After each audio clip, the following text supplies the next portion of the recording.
तथागत भगवान बुद्ध यांच्यानंतर बौद्ध धर्माचा प्रसार प्रचार सबंध भारत भर करणारे, त्यांच्या हयातीमध्ये 84,000 स्तूप चैत्य विहारे निर्माण करणारे, धम्मचक्र गतिमान करून बुद्ध धम्माचा प्रसार करणारे चक्रवर्ती सम्राट अशोक यांची जयंती भारतीय बौद्ध महासभा जिल्हा परभणीच्या वतीने डॉक्टर बाबासाहेब आंबेडकर यांच्या पुतळ्याजवळ साजरी करण्यात आली।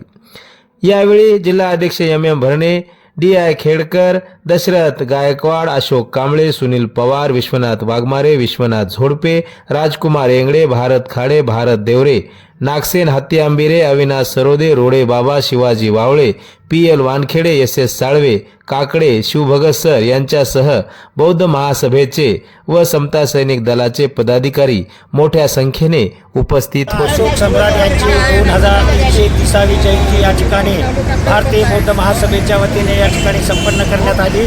त्या निमित्ताने मी सर्व उपस्थितांना हार्दिक अशा शुभेच्छा देतो। आणि राजा सम्राट अशोक हे बौद्ध धर्माचे अत्यंत महान असे प्रचारक होते आणि त्यांनी पूर्ण शासनच बौद्ध धर्माचं या ठिकाणी बसवलेलं आहे आणि त्यांनी बौद्ध धर्माच्या तत्त्वज्ञानाप्रमाणे लोकांना सुविधा उपलब्ध करून दिलेल्या आहेत। आणि म्हणून तथागत भगवान बुद्ध गेल्यानंतर पहिल्यांदाच या ठिकाणी बौद्ध धर्माची पताका संपूर्ण जगामध्ये उपस्थित करणारे सम्राट राजा अशोक यांना मी पुन्हा एकदा अभिवादन करतो। 2 शब्द संपवतो।